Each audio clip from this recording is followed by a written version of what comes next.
All India రేడియోలో చేరిన తర్వాత 63లో ఆల్ ఇండియా రేడియోలో జాబ్ వచ్చిందండి. చేరిన తర్వాత రేడియో మ్యాగజైన్స్ కూడా బొమ్మలు వేసాను. ఆ తర్వాత రిటైర్ అయిన తర్వాత నుంచి మాత్రం హాబీ కింద హాబీని మా అన్నయ్య ప్రోత్సాహం అండి ఇదంతా.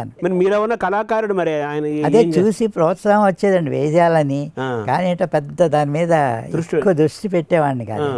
ఏదో వేసేవాడిని కదా, చిన్న చిన్న ఉద్యోగాల కోసం ప్రయత్నంలో ఉండే దాంట్లో పడిపోయేవాడిని. 6 ఏళ్ళు జాబ్ చేయకపోతే వాళ్ళు నాకన్నా ఎక్కువ వాళ్ళు బాధపడ్డారు నాకు. తర్వాత ఏమో చిన్న చిన్న ఉద్యోగాలు ఏవో ఎగ్జిబిషన్స్ వచ్చేవండి, వాటికి ఎక్స్ప్లెయిన్ చేయాలన్నమాట ఇంగ్లీష్లో అంతాను. అందువల్ల ఏమో రోజుకి ఎంత అని చెప్పి ఏదో 10 రోజులు 5 రోజులు అలాంటివన్నీ చేసేవాడిని. ఇవి బొమ్మలు ఏమో తీసుకెళ్ళిచ్చాడు. ఇచ్చినప్పుడేమో కొంతమంది దీపావళి వస్తున్నప్పుడు దీపావళి మలర్స్ అని ఉంటాయండి, స్పెషల్ ఇష్యూ వేస్తారు వాళ్ళు అందరూ డబ్బులు దాచుకుంటారండి ఆ పుస్తకాల కోసం. అంత గొప్పగా ఉంటాయి ఆ పుస్తకాలు. అందులో ప్రతి మ్యాగజైన్లో ఒక కథకి బాపు బొమ్మ ఉండేది కంపల్సరీ. అది అలా 4-5 మ్యాగజైన్స్ వేశారు.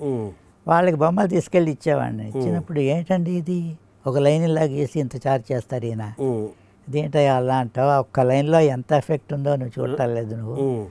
మీకు వాళ్ళకి ఏంటంటే చెక్కాలండి, ఎంత డెకరేటివ్గా చేస్తే వాళ్ళు కొంచెం ఓవర్ డ్రామటైజ్. అలా ఆర్టిస్టులు కూడా అలా ఉంటారు. అలా కాకుండా ఉన్న ఆర్టిస్ట్ ఒక ఆయన గోపుల్ గారు ఉండేవారు.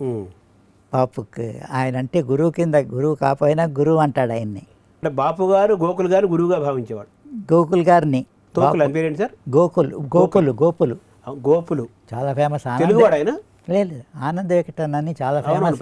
దాంట్లో ఆయన కార్టూనిస్టు. సింగిల్ లైన్లో ఆయన బయట కూర్చుని రియల్ లైఫ్ అన్నమాట, అంత ఆర్కే లక్ష్మణ్ లాగా అలా వేసారు. చిన్న సింపుల్ లైన్ అది. క్యారికేచర్ అంటే మళ్ళీ పొలిటికల్ కార్టూన్ అయిపోతుంది. ఇదేమో కార్టూన్సే, కార్టూన్స్ అవి వేసేవారు. అది బాగా వాళ్ళిద్దరికి మంచి ఇది ఉందండి. అంటే మీ నాన్నగారు వేణుగోపాలరావు గారి దగ్గర నుంచి ఆ బొమ్మలు వేయడం అనేది బాపు గారికి వచ్చింది, మీకు వచ్చింది.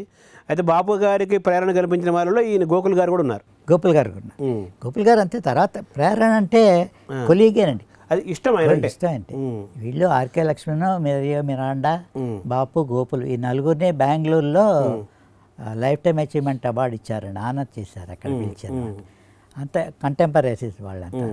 వాడు ఒకటే చెప్పేవాడండి, ఎవరిలోనూ లోటు లేదు, ప్రతి ఆర్టిస్ట్లోనూ గొప్పదనం ఉంది, ఆ మంచిదనం ఏదో తీసుకోవాలి మనం, వాడు తక్కువ వీడి తక్కువ అనుకోకూడదు అని చెప్పి అందరివి.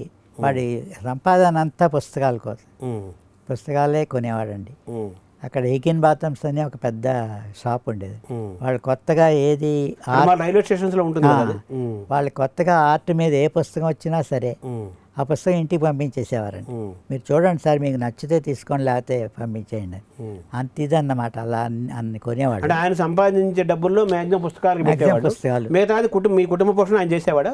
కుటుంబ పోషణ పేరుకి చేసేవాడండి. అంత అంటే మీ మదర్కి ఇచ్చేవాడు? మదర్కి ఇచ్చేవాడు. వాళ్ళ సంపాదన బాగా ఇది.